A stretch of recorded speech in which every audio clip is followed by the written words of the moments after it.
देगलम में फिर से आपका एक बार स्वागत है। ये वीडियो विशेष रूप से बिहार शिक्षक बहाली से संबंधित है। आज इस वीडियो में हम विशेष चर्चा 7वें चरण के बारे में करेंगे। इसके साथ ही आपको बताते चले प्रत्येक व्हाट्सएप ग्रुप में एक इमेज शेयर किया जा रहा है। इमेज आपके सामने, यही स्क्रीनशॉट सभी को शेयर किए जा रहे हैं और इससे 7वें चरण को लेके बहुत सारी बातें कहा जा रहा है, एग्जाम को लेकर और भी बहुत सारी बातें कहा जा रहा है। इसके साथ ही ये भी कयास लगाए जा रहे हैं कि ये इमेज गलत है, सही है। बहुत बार मुझे कॉल किया गया, तो मैंने सोचा एक वीडियो भी बना दूं, साथ में कंक्लूजन भी दे दूं क्या कुछ आगे हो सकता है। तो सबसे पहले इमेज की चर्चा कर लेते हैं, उसके बाद आगे क्या कुछ होगा वो कंक्लूजन हम लास्ट में देंगे। ये इमेज कब का है, क्या सच्चाई है, इसके बारे में पहले पढ़ लेते हैं इमेज में क्या कुछ लिखा गया है।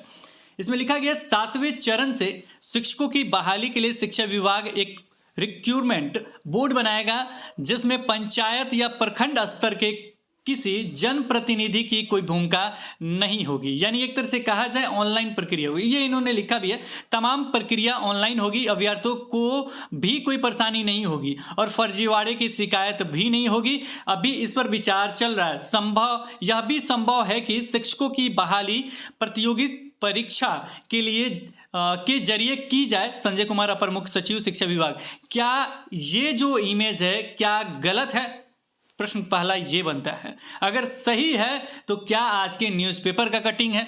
कहाँ का ये कटिंग है, किस न्यूज़ का है? ये भी वाजिब सवाल है, बार बार आप पूछ भी रहे हैं। और ये जो इन्होंने लिखा प्रतियोगिता परीक्षा, यानी क्या जो आगामी एग्जाम होने जा रहा है, मतलब जो बहाली 7वें चरण की होने जा रहा है, क्या उसका एक सुपर टेट जैसे यूपी वगैरह में होता था, क्या उस तरह का एग्जाम होने जा रहा है? ये भी प्रश्न आपका बन रहा है। सबसे पहले एक प्रश्न का उत्तर हम देते हैं कि ये जो आपके सामने इमेज दिख रहा है, ये आया तो कहाँ से आया? क्या ये गलत है, क्या सही है, या किस वेबसाइट का है?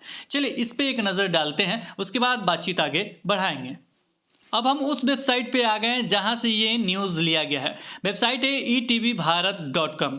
यहाँ पे एक प्रश्न और भी आप पूछना चाहते होंगे कि यहाँ से जो न्यूज़ आता है etvbharat.com से क्या सही होता है, क्या गलत हो। मैं बता दूं कि यहाँ से जो भी न्यूज़ आता है लगभग सही होता है, यानी पूछताछ करके ही जो भी चीज़ें लिखा जाता है, पूछताछ करके ही लिखा जाता है, मतलब ये सही है। इसके साथ ही बताते चले आगे कंक्लूजन में देखिएगा, यहीं से स्किप मत हो जाइएगा, कंक्लूजन में देखिएगा क्योंकि बहुत सारी चीज़ें चर्चा होगा 7वें चरण के बारे में। 7वें चरण में नए तरीके से होगी शिक्षकों की बहाली, मुखिया और सरपंच की नहीं होगी कोई भूमिका। ये उन्होंने लिखा था क्योंकि उस समय चर्चा जो चल रहा था ऑनलाइन सेंट्रलाइज तरीके से चर्चा चल रहा था। जाहिर सी बात है ये लोग क्या हो जाएंगे, बाहर हो जाएंगे, क्योंकि एक ही फॉर्म भरिएगा, यानी एक फॉर्म भरें आप, ऑनलाइन आपने किया, पूरे बिहार में प्रत्येक ज़िले में जहाँ चाहते हैं वहाँ के लिए आप एलिजिबल हो जाएंगे। अब यहाँ पे जो ये डेट जो पब्लिश है वो आज का नहीं है, ध्यान से देखिएगा। यहाँ समय भी लिखा गया है 9 अक्टूबर 2021 का है, 22 का नहीं है, 2021 का है, 9 अक्टूबर का है, यानी 2-3 मंथ पुराना है ये। अक्टूबर के बाद नवंबर, दिसंबर और ये जनवरी, यानी लगभग 3 मंथ ये पुराने हैं। और 9:25 PM पे ये लिखा गया था। नीचे में वो भी आपको दिखाते हैं जहाँ से ये स्क्रीनशॉट लिया गया था, वो भी देखना आपको ज़रूरी है। और ये रहा जहाँ से वो स्क्रीनशॉट लिया गया है। अब जो आपने पढ़ा क्या वो यही चीज़ लिखा गया है। अब इसके लिए मुझे कॉल मत कीजिएगा, हमने बता दिया कब का न्यूज़ था, क्या कुछ है। आगे चलेंगे, आगे बहुत सारी बातें हैं। अब मिला लीजिए एक एक लाइन, क्या यही न्यूज़ है? तो एक चीज़ तो जो शेयर कर रहे हैं ना, वो शेयर करना बंद कर दीजिए। अब शेयर करना है, इस वीडियो को शेयर कर दीजिए, साथ में हमें लाइक बटन जरूर चाहिए, लाइक करते रहिएगा ताकि आपका प्यार मिलता रहेगा, किसी तरह के वीडियो आते रहेंगे। अभी इन्होंने जो लिखा है, अब यहाँ तक जान गए कि चलिए जो कटिंग है वो ओल्ड है लेकिन सही है, लेकिन क्या कुछ प्रभाव पड़ सकता है ये चर्चा करना भी बाकी है। जो भी प्रश्न था उसका सारे जवाब आपको मिल गए होंगे, केवल एक प्रश्न छोड़ के, क्या ऐसा कुछ हो सकता है क्या? चलिए इस पे भी चर्चा करेंगे। और ये जो कटिंग है, ये सारे चीज़ आप पढ़ लिए, मिला लिए, मुझे लगता है मिला लिए होंगे, एक एक शब्द, एक एक चीज़ मिल रहे होंगे। चलिए यहाँ पे और भी बातें, बहुत सारी चीज़ें हैं, लेकिन हम पढ़ेंगे नहीं क्योंकि इस पे वीडियो ऑलरेडी उस समय का बना हुआ है। तो चलिए बातचीत को आगे बढ़ाते हैं और देखते हैं एक न्यूज़पेपर, वो भी आज का न्यूज़पेपर, वो भी आज का न्यूज़पेपर। चलिए उस पर चलते एक नज़र। आप इस न्यूज़पेपर को देख रहे होंगे, ये न्यूज़पेपर कटिंग आज न्यूज़पेपर का है और ये जो न्यूज़ है आज का है, यानी 21 जनवरी 2022 का। पेज नंबर जो है 5 है, पटना का संस्करण है ये। और इसको हम क्या करते हैं ना, जूम करते हैं। जूम करने के बाद एक छोटा सा न्यूज़ हम आपको दिखाएंगे। ये रहा वो न्यूज़ जिसे आप देखना चाहते होंगे और इस पे कल वीडियो भी मिला था आपका। इन्होंने लिखा है छठे चरण के तुरंत बाद होगी 7वें चरण की प्रारंभिक शिक्षक नियुक्ति। यानी छठा चरण जैसे ही समाप्त होगा उसके बाद 7वें चरण की प्रारंभिक शिक्षक नियुक्ति होगी, शुरू होगी। अब यहाँ अगर वो एग्जाम लेंगे तो क्या आपको लगता है कि 7वां चरण प्रारंभिक शिक्षक नियुक्ति प्रक्रिया शुरू हो सकता है? कल एक लेटर भी आया था, वो भी लेटर अपर मुख्य सचिव का था। उन्होंने लिखा था, चलिए इसमें लिखा ही है, इसको पढ़ लेते हैं फिर कंक्लूजन और देखते हैं। राज्य के छठे चरण के प्रारंभिक शिक्षकों की बहाली समाप्त होते ही, जैसे ही समाप्त होगा 7वें चरण के शिक्षकों की नियुक्ति की प्रक्रिया शुरू हो जाएगी। छठे चरण के प्रारंभिक शिक्षकों की बहाली अंतिम पड़ाव पर है। 7वें चरण के शिक्षकों की नियुक्ति की प्रक्रिया प्रारंभ होने के मद्देनजर शिक्षा विभाग ने बिहार विद्यालय परीक्षा समिति से कहा है कि वह शैक्षणिक सत्र 2019-21 के डीएलएड परीक्षा का रिजल्ट यथाशीघ्र निर्गत करने पर विचार करे। जो मेरे ख्याल से रिजल्ट आया है 2020 करके कुछ लिख के आया हुआ है वो। इस बाबत शिक्षा विभाग के अपर मुख्य सचिव संजय कुमार ने कहा कि बिहार विद्यालय परीक्षा समिति के अध्यक्ष को पत्र लिखा है। पत्र में कहा गया है कि रिजल्ट में विलंब होने से कहीं परीक्षार्थियों का सीटीईटी का परिणाम न अमान्य हो जाए, ये भी इन्होंने लिखा है। और साथ में शिक्षक बहाली से भी संबंधित उन्होंने कहा है, तो ये सीटेट को भी इंक्लूड करते कहा है इन्होंने, इसलिए हमने कहा था कि 1 to 8 की चर्चा हो रही है। अब ये चर्चा दो तरीके से हो सकता है।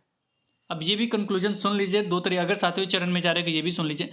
पहला चीज कि जो एग्जाम की चर्चा चल रही है कि जो एग्जाम होगा सुपर टेट होगा, और कुछ लोग बीटेट का डिमांड कर रहे हैं कि बीटेट का एग्जाम होगा। अगर ये बीटेट वाला डिमांड रोका नहीं गया, मैं खुल के कहता हूँ जो भी बात रोका नहीं गया, बार बार किया जा रहा, कुछ ऐसे भी तत्व होते हैं जो मिले हुए होते हैं उधर से और इधर से करेंगे, कुछ बच्चे हेल्प कर दिए और वो प्रभाव में आ जाता है। तो एक चीज़ तो 7वें चरण के जो भी डिमांड कर रहे हैं वो डिमांड करते रहें। आप डिमांड कम कीजिएगा, अगर एग्जाम वाला कर दीजिएगा कि बीटेट हो उसके बाद हो। अरे बहुत सारे अभ्यर्थी बचे हुए हैं, उन लोगों का नहीं हो पा रहा है, बहुत जगह स्थगित हो रहा है। और जो भी, ये भी मैं बताते चलूँ कि जो भी स्थगित हो रहा है इसके बाद कोई राउंड होने नहीं जा रहा है। चौथा मांगिए, पांचवा मांगिए, वो मांग आपका जायज है, मांगिए। लेकिन मेरे नज़र में जो मुझे लगता है वो मैं खुल के बता रहा हूँ कि जो भी सीट बचे रहे वो 7वें चरण में जाएंगे, इसलिए इस तरह के न्यूज आ रहे हैं।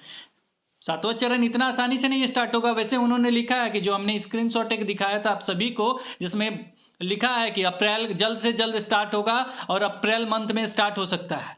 इसका रीजन ये भी है कि थर्ड जो फेज हो रहा है, जो थर्ड फेज वाले हैं वो थोड़ा बोलेंगे हमें, लेकिन इतना याद रखिए थर्ड फेज जो हो रहा है बहुत जगह फाइनल मेरिट लिस्ट जारी नहीं हो रहा, वहाँ स्थगित हो रहा है। अगर वो स्थगित होता है तो इसको चुप कराने का कोई तो रीजन होना चाहिए, कुछ भी तो होना चाहिए। अरे तुरंत तो हम 7वां चरण में जोड़ के आपको स्टार्ट कर रहे हैं, जिसमें जो भाग लेंगे वो स्थानीय केवल लेंगे, उसमें निश्चित रूप से हो जाएगा, ये जोड़ेंगे वो जोड़ेंगे। अरे रिक्ति भी तो आपको लेना, सारे चीज़ लेके तो बहाली कीजिएगा। इतना मतलब आराम से तो हो ही नहीं सकता, लेकिन हो जाए तो बहुत अच्छी बात है। और ये स्टार्ट हो सकता है अगर आप लोग हमेशा इसको देखते रहें, हमेशा कहते रहें कि निश्चित रूप से हो सकता है। कोई एक तो जो मैसेज जो बार बार आप वायरल कर रहे हैं, प्रतियोगिता परीक्षा गुड न्यूज़, ये वो लिख के, वो सारी चीज़ बंद कर दीजिए। अगर वो चीज़ अगर उन्हें करना रहता कि ये लेटर लिख के नहीं कहते कि हमें तुरंत बाद, ये हमने नहीं लिखा है, ये जो है तुरंत बाद होगी, ये हमने नहीं लिखा है, नहीं हमने कहा है, ये कल के लेटर में भी था और ये आज न्यूज़पेपर में लिखा है कि तुरंत बाद 7वें चरण की प्रारंभिक शिक्षक नियुक्ति होगी। प्रारंभिक शिक्षक नियुक्ति होगी, ना कि परीक्षा होगी। इसलिए गलत सलत उल्टा सीधा इधर उधर की बात आप करेंगे, खुद के पैर में कुल्हाड़ी मारते हैं। यही मार रहे थे छठे चरण वाले को, बाद में पॉजिटिव वगैरह करते हुए चलिए वो अच्छा हुआ कि वो क्लोज होने के कगार पे है। बहुत सारे सीट वहाँ से बच रहे हैं जो 7वें चरण में होंगे, लेकिन रिक्ति उससे पहले बिहार सरकार को जारी करना चाहिए कि रिक्ति वगैरह सारा चीज़ जो है प्रोसेस काम वगैरह जल्द से जल्द करना चाहिए अगर उन्हें 7वां चरण स्टार्ट करना है। इसके लिए आप ट्विटर कैंपेन वगैरह जो बार बार लिखते हैं, बार बार उन्हें पर्सनल मैसेज करते रहते हैं, वो करते रहिए। निश्चित रूप से आपका 7वां चरण स्टार्ट हो सकता है। और इधर उधर की बातें ना, इधर उधर का मैसेज जो इधर उधर लिखते हैं ना एग्जाम वगैरह, उनको देखते भी रहिए। जैसे हमने सर्टिफिकेट का मांग किया कि सर्टिफिकेट दीजिए बिहार स्टेट 2019 का, तुरंत हमें मतलब करने लगे ना कि सर मत कीजिए, तो हम भी थोड़े दिनों के लिए चुप हो गए। चलिए आप लोग सुनवाई करवा लीजिए कुछ दिनों में, तो फिर स्टार्ट होगा। तो वैसे ही होना चाहिए, जैसे कोई लिखे, जैसे मुझे शांत कराया जा रहा है, बार बार मेरे पास फोन आ रहा, मतलब मेरिट वालों का इतना ज़्यादा फोन आया, तो मैं दिन भर समझिए कि शाम को लग रहा था कि मूड ऑफ है, इस तरीके से हो गया, तो मैं शांति था और लिखा तक नहीं व्हाट्सएप वगैरह पे। कोई ये चीज़ होना चाहिए। उसी तरीके से आपको 7वें चरण के लिए जो कुछ उल्टा सीधा कुछ भी होता है, को उन पे ऐसे ही हावी रहिए, तब शांत हो सकता है। मैंने ये सारी चीज़ कहना नहीं चाहिए, लेकिन ये चीज़ प्रैक्टिकल वे हैं जो आपको समझना चाहिए, देखना चाहिए। ये सारी चीज़ खुल के हर कोई इंसान नहीं कर सकता, सारी चीज़ आप खुल के नहीं समझ सकते। हमने पॉजिटिव वे में काम करते हुए आपको बताया कि अप्रैल मंथ में स्टार्ट हो सकता है, न्यूज़ को जोड़ते हुए हमने बताया। और ये चीज़ हमने ये भी बताया कि इसको रख लीजिए, जो मैंने भेजा स्क्रीनशॉट लगा के और सर को ये कीजिए, स्क्रीनशॉट लगाइए, सर को कीजिए, सर अप्रैल मंथ में कब स्टार्ट होगा, सर कब स्टार्ट होगा, इसका रिक्ति बताइए, ये कीजिए। रिक्ति तो अभी नहीं बता सकते हैं जब तक ये 28 तारीख बीत नहीं जाए। 28 जनवरी बीता, 28 जनवरी बीता, रिक्ति का डिमांड कीजिए। और जो छठे चरण वाले हैं वो क्या करेंगे, नियुक्ति पत्र का 25 तारीख को फिक्स है, वो उन्हें चाहिए।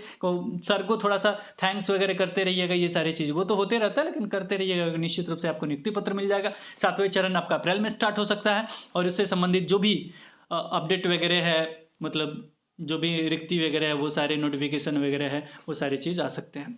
ये तो चर्चा चल ही नहीं रहता कि 1 to 8 का आएगा कि नहीं, लेकिन सीटेट वगैरह को जोड़ते हुए इन्होंने क्लियर कर दिया। और ये लिखे भी थे, वो सर्टिफिकेट के लिए उन्होंने नहीं लिखा था, इसके लिए लिखा था उन्होंने कि एक लेटर जारी कर दूँ ताकि सभी अभ्यर्थियों को पता चल जाएगा कि आपका 7वां चरण होगा। और जहाँ जहाँ छूट रहा है वो भी शांत रहेंगे कि चलो 7वें चरण में हम तुरंत भाग ले लेंगे। और ये प्रोसेस जल्दी से कंप्लीट नहीं होगा, लेकिन कोशिश कीजिएगा कि ऑनलाइन की जब चर्चा चल रही है तो जैसे भी हो, पिछली बार बहुत डिमांड हुआ था कि ऑनलाइन हो, लेकिन इस बार जैसे भी हो ऑनलाइन ही होना चाहिए, सेंट्रलाइज तरीके से होना चाहिए, और ये बहुत ज़रूरी भी है। और निश्चित रूप से शिक्षा विभाग ये काम कर सकता है, लेकिन इसके लिए वेब पोर्टल वगैरह बनाना है। तो क्या वो बन गया है, ये भी प्रश्न खड़ा होता है। क्या उसका ट्रायल हो गया है, ये भी प्रश्न खड़ा होता है। प्रश्न तो बहुत सारे हैं, लेकिन समझिएगा, करने की कोशिश कीजिएगा, पॉजिटिव वे दिखाइएगा, तब ये सारी चीज हो सकती है। हम निगेटिव वे में फैलाते रहिए कि हाँ ये होगा, सुपर टेट होगा, नहीं नहीं बीटेट होगा, ये होगा। जहां मुझे देखो वहीं लिख के पूछते हैं, ग्रुप में लिख के यही पूछा जाता है बीटेट कब होगा, ये कब होगा, सीटेट कब आएगा, कब एग्जाम होगा, कब आंसर किया गया, यही सब।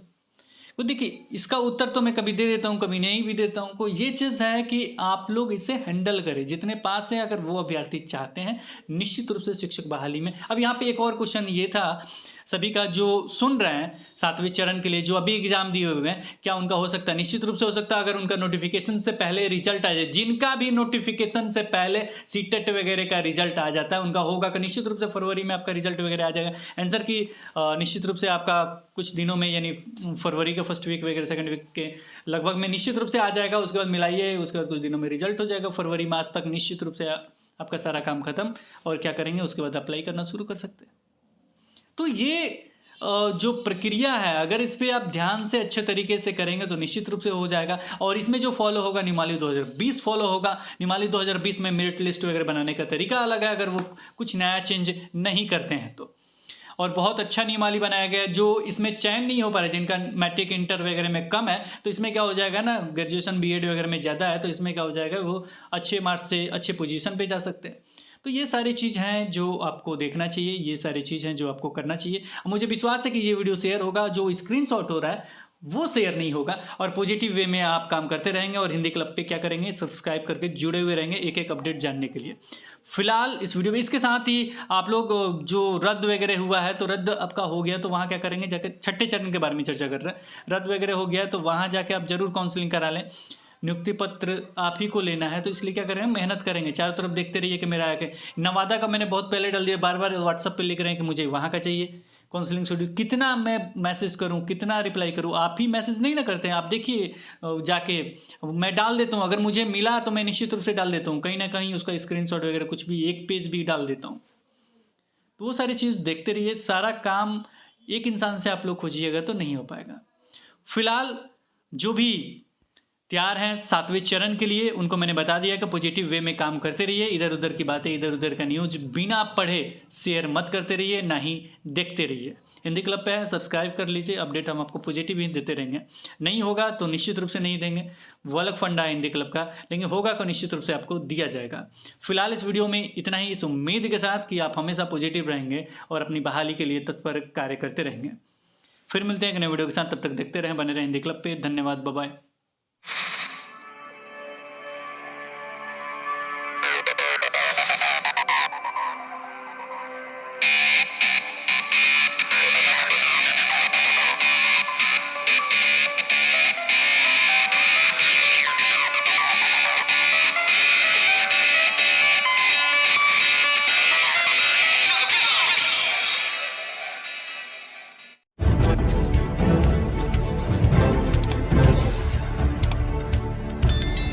सब्सक्राइब कीजिए हिंदी क्लब को, दबाइए इस बेल आइकॉन को ताकि हमारा वीडियो आपको मिले सबसे पहले। शेयर करें अपने दोस्तों के साथ ताकि वो भी इसका लाभ उठा सके। ये सब बिल्कुल फ्री है।